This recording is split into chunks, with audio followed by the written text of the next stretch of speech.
Today, lawmakers reveal whether they'll subpoena SBF at next week's hearings. A new CNBC survey shows how many Americans now have a positive view of crypto. And Calanthia Mei of Masa Finance discusses crypto markets after the FTX collapse.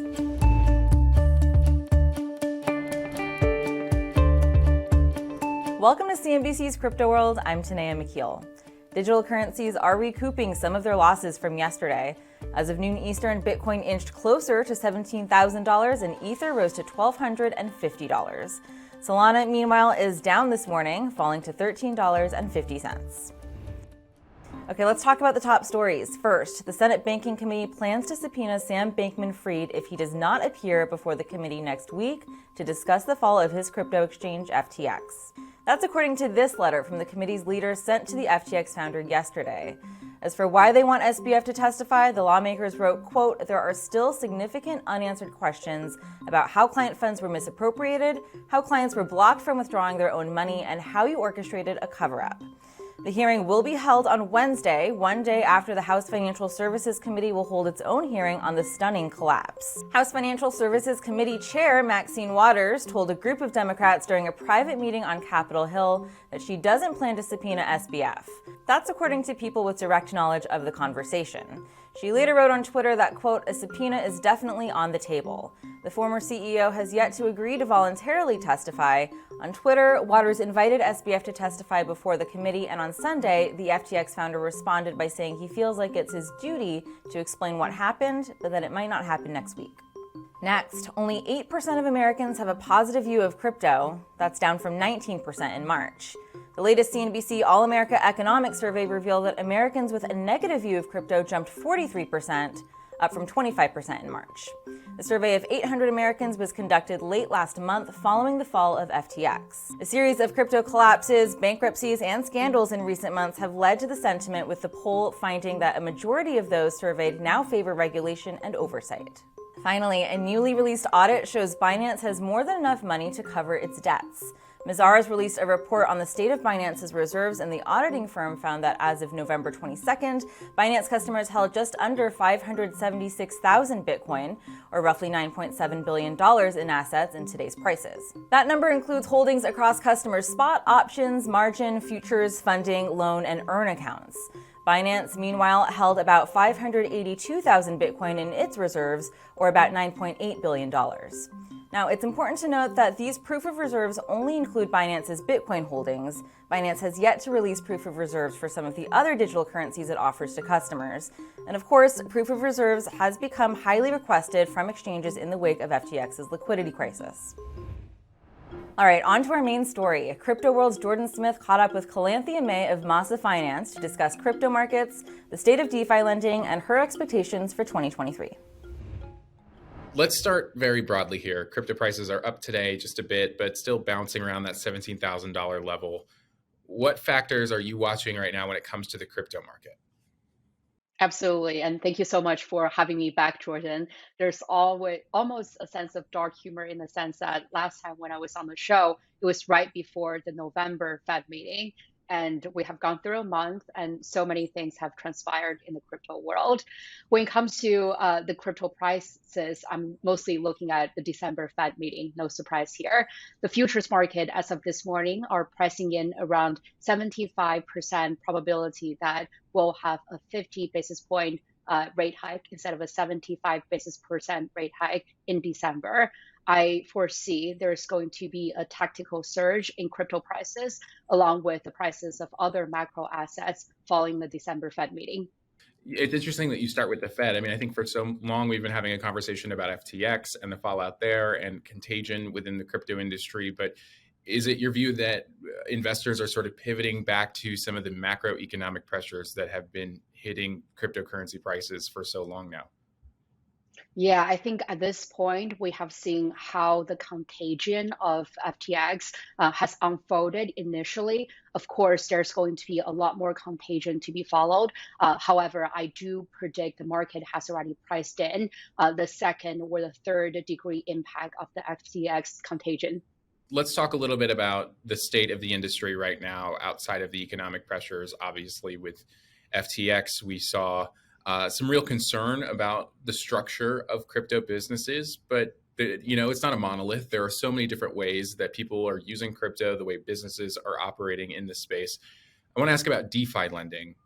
What does the DeFi lending space look like right now? What has your business looked at like right now, in spite of everything that's going on? Yeah, 100%. And Jordan, if we just take a step back, 2022 has been a year of trials and tribulations in the crypto industry. And 2022 has indeed been a year of humility in crypto.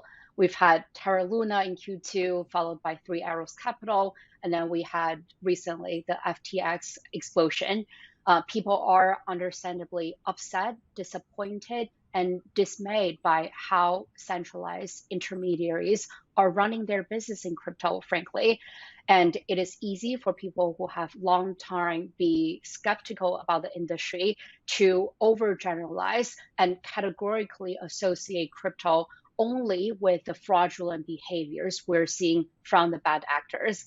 And frankly, at this point, I'm personally a little bit tired of seeing so much limelight given to SBF and his personal PR tool. We cannot deny that 2022 crypto has made a lot of progress as well from both technical perspective and adoption perspective. For instance, Ethereum had a very successful merge. Big corporations are getting into crypto, see Starbucks, and leaning into token-gated community.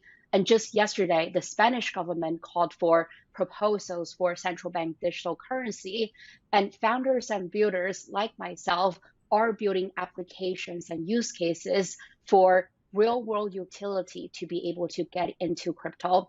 And specifically, Jordan, to your question about DeFi lending, we have seen decentralized finance hold up strong despite multiple explosions from centralized player in the industry this year. So in the long term, I am still an optimist in decentralized finance. I think decentralization, composability, and capital efficiency needs to continue, and we need to use those primitives to generate real impact in 2023. So let's wrap by talking about 2023. First, for your business, if you're looking ahead into the next year, where are your sort of priorities in terms of growing that customer base, or where you're trying to reach potential new crypto users in the space in 2023? Yeah, 100%. So again, each individual or user in crypto would need to have an on-chain identity. What we're building here at Masa is a premier soulbound identity protocol in Web3. That means that every single user in Web3 will be able to use their Masa identity as their digital passport in this new economy. We are rapidly exploring various use cases right now, DeFi lending being one of them. Trying to get rid of the biases and the restrictions in traditional lending and take it into the decentralized world, making it a lot more efficient, but also more inclusive in the real world. We're exploring other use cases, such as building reputation on chain, unlocking community and governance participation on chain, things like that.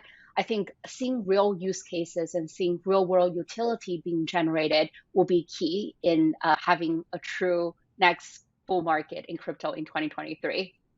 Looking broadly at the crypto industry in 2023, what should people expect, or what do you think is most likely in terms of growth or adoption, or the biggest parts of the crypto industry that people are going to be talking about next year? Yeah, I want to see more humanity in the decentralized world. I want to see authentic identity being built. I want to see a real Web3 economy flourish in the new year. So we're looking at use cases such as financial inclusion, such as climate, but also trying to bring decentralized governance into this new digital economy. Now, for one last thing, yesterday, a federal judge dismissed a proposed class action lawsuit by investors against the founders of the cryptocurrency Ethereum Max and its celebrity endorsers, including Kim Kardashian. Now, this comes about 2 months after Kardashian paid more than $1 million to settle with the SEC over her promotion of the crypto on social media. The judge did, however, stress that this suit highlights legitimate concerns about, quote, celebrities' ability to readily persuade millions of undiscerning followers to buy snake oil with unprecedented ease and reach. Okay, that's all for Crypto World today, but we'll be back again tomorrow, so we'll see you then.